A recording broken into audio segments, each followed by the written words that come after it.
Kenalkan, kami dari kelompok 16 akan mempresentasikan penelitian kami. Tapi sebelum itu, perkenalkan, kelompok 16 ini beranggotakan saya sendiri, Ramadan, Diaul Haq, dan Irfan.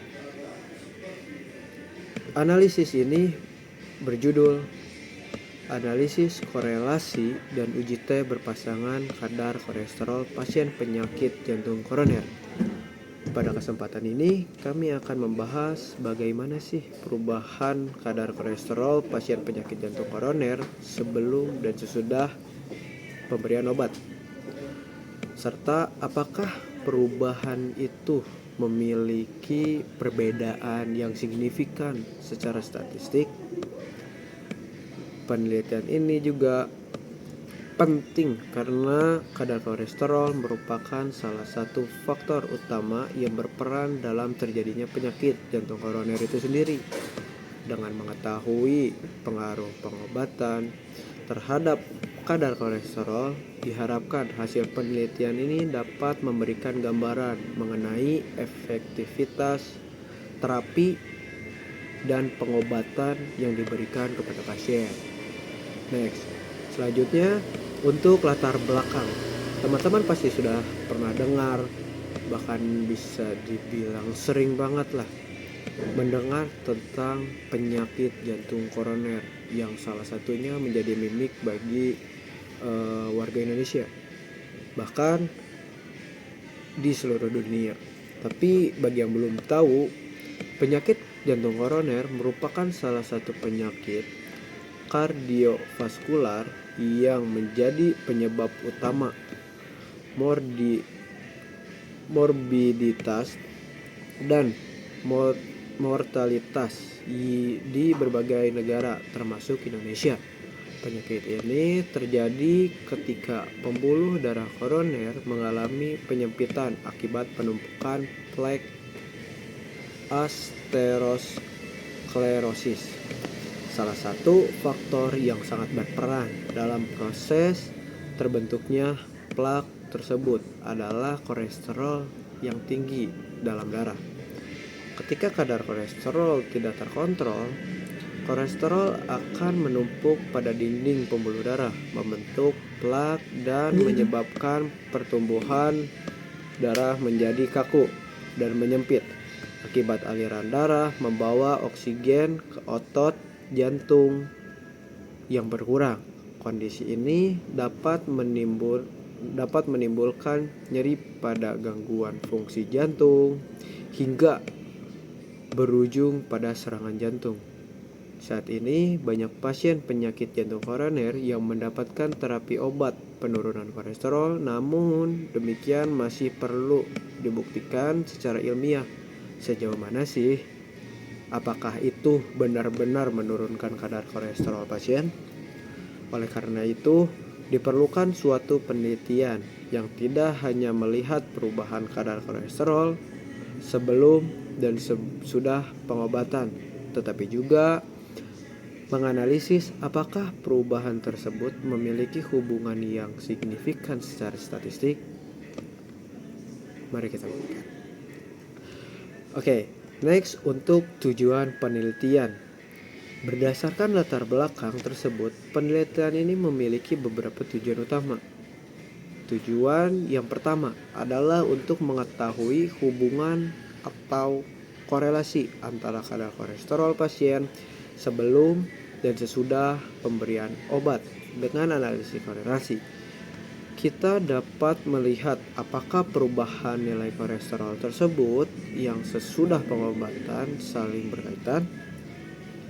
Untuk poin kedua, tujuan kedua, mengetahui adanya perbedaan nilai rata-rata kolesterol sebelum dan sesudah pengobatan. Menggunakan uji T berpasangan, uji ini digunakan karena data berasal dari subjek yang sama, yaitu pasien yang diukur sebelum dan sesudah pengobatan. Secara sederhana, melalui penelitian ini, kami ingin menjawab dua pertanyaan. Apakah ada hubungan antara kadar kolesterol sebelum dan sesudah terapi? Kedua, Dan apakah pengobatan yang diberikan benar-benar menurunkan kadar kolesterol secara signifikan? Next, kepada teman saya selanjutnya.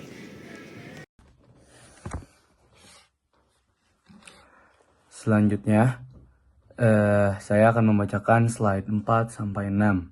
Slide data, metode, dan statistik deskriptif. Yang pertama, yang slide keempat, data penelitian. Selanjutnya, saya akan menjelaskan mengenai data yang digunakan dalam penelitian ini. Penelitian ini menggunakan data sekunder yang berasal dari hasil pengukuran kadar kolesterol pasien penyakit jantung koroner. Jumlah sampel yang digunakan adalah sebanyak 15 pasien. Pengukuran kadar kolesterol dilakukan pada pasien yang sama dalam 2 waktu yang berbeda. Pengukuran pertama dilakukan sebelum pasien menerima pengobatan, sedangkan pengukuran kedua dilakukan setelah pasien menjalani pengobatan selama 6 bulan. Data ini diambil dari subjek yang sama dengan 2 kali pengukuran, maka data yang digunakan dalam penelitian ini termasuk ke dalam data berpasangan. Hal ini penting karena akan menentukan metode analisis statistik yang digunakan pada tahap selanjutnya. Nah, yang slide kelima, metode analisis data. Setelah data dikumpulkan, tahap selanjutnya adalah melakukan analisis data. Metode analisis yang digunakan dalam penelitian ini terdiri dari beberapa tahapan. Tahapan pertama, digunakan statistik deskriptif untuk mengetahui gambaran umum data, seperti nilai rata-rata dan standar deviasi kadar kolesterol sebelum dan sesudah pengobatan. Nah, yang kedua, digunakan analisis korelasi Pearson untuk mengetahui hubungan kadar kolesterol sebelum dan sesudah pemberian obat. Nah, analisis ini bertujuan untuk melihat apakah akan terdapat hubungan yang signifikan antara kedua variabel tersebut. Nah, yang terakhir atau yang ketiga, digunakannya uji T berpasangan atau paired sample t-test. Uji ini digunakan karena data berasal dari subjek yang sama dan bertujuan untuk menguji apakah terdapat perbedaan kadar kolesterol yang signifikan secara statistik antara sebelum dan sesudah pengobatan. Seluruh proses analisis data dilakukan menggunakan perangkat lunak SPSS taraf signifikansi sebesar 5%. Nah, yang terakhir ada slide ke-6, statistik deskriptif. Nah, berdasarkan hasil analisis statistik deskriptif, diperoleh gambaran awal mengenai perubahan kadar kolesterol pasien. Rata-rata kolesterol pasien sebelum pemberian obat adalah sebesar 217,93 dengan standar deviasi 14,04. Sementara itu, setelah pemberian obat, rata-rata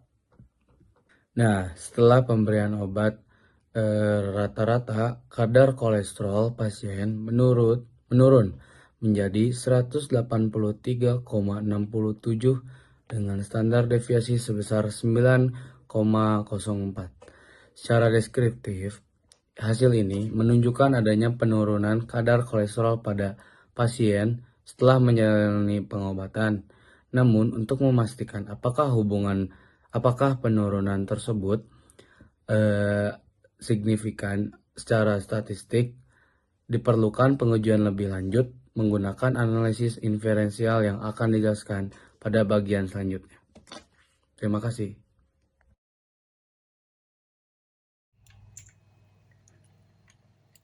Selanjutnya, saya akan menjelaskan hasil analisis korelasi Pearson yang digunakan dalam penelitian ini.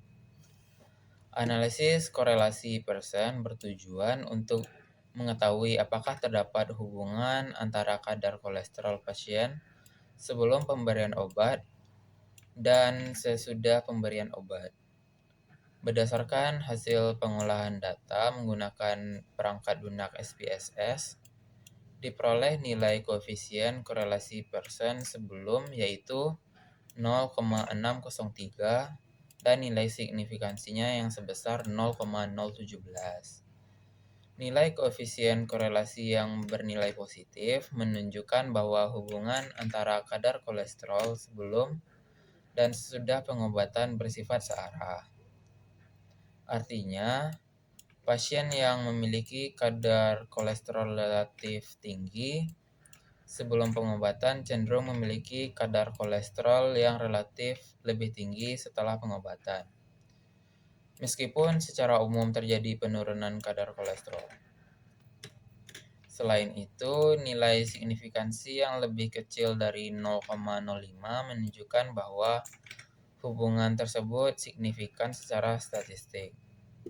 Dengan demikian, dapat disimpulkan bahwa terdapat hubungan yang nyata antara kondisi kadar kolesterol pasien sebelum dan sesudah pemberian obat. Selain analisis korelasi, penelitian ini juga menggunakan uji T berpasangan atau paired sample t-test. Ujian ini digunakan karena data yang dianalisis berasal dari subjek yang sama, tapi diukur dalam 2 waktu yang berbeda. Tujuan dari uji T berpasangan ini adalah untuk mengetahui apakah terdapat perbedaan rata-rata kadar kolesterol pasien sebelum dan sesudah pemberian obat. Berdasarkan hasil uji yang dilakukan, diperoleh nilai signifikan sebesar 0,000, yang nilainya jauh lebih kecil dari taraf signifikan 0,05. Hasil ini menunjukkan bahwa terdapat perbedaan kadar kolesterol yang signifikan secara statistik antara sebelum dan sesudah pemberian obat. Dengan kata lain, penurunan kadar kolesterol yang terjadi pada pasien tidak disebabkan oleh faktor kebetulan semata, melainkan merupakan dampak dari pengobatan yang diberikan. Hasil uji T berpasangan ini sekaligus memperkuat temuan sebelumnya pada analisis statistik deskriptif, yang menunjukkan adanya penurunan rata-rata kadar kolesterol setelah pengobatan. Jadi, berdasarkan hasil analisis yang dilakukan, dapat ditarik beberapa kesimpulan utama dari penelitian ini. Pertama, terdapat hubungan positif dan signifikan antara kadar kolesterol pasien sebelum dan sesudah pemberian obat. Hal ini menunjukkan adanya keterkaitan antara kondisi pasien sebelum dan setelah pengobatan. Yang kedua, berdasarkan hasil uji T berpasangan, terdapat penurunan kadar kolesterol yang signifikan secara statistik setelah pasien menjalani pengobatan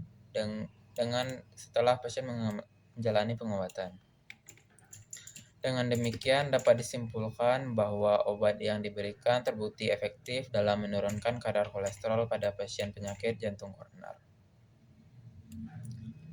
Sebagai penutup, penelitian ini memiliki beberapa saran yang dapat dipertimbangkan untuk penelitian selanjutnya. Penelitian selanjutnya disarankan untuk menggunakan jumlah sampel yang lebih besar agar hasil penelitian dapat digeneralisasikan dengan lebih baik dan memiliki tingkat kepercayaan yang lebih tinggi. Selain itu, penelitian lanjutan juga dapat mempertimbangkan faktor-faktor lain yang dapat mempengaruhi kadar kolesterol, seperti pola makan, aktivitas fisik, kebiasaan merokok, serta gaya hidup pasien secara keseluruhan. Dengan mempertimbangkan faktor tersebut, diharapkan penelitian di masa mendatang dapat memberikan gambaran yang lebih komprehensif mengenai pengendalian kadar kolesterol pada pasien penyakit jantung koroner. Demikian presentasi dari kami. Mohon maaf jika ada kesalahan. Terima kasih atas perhatiannya. Assalamualaikum warahmatullahi wabarakatuh.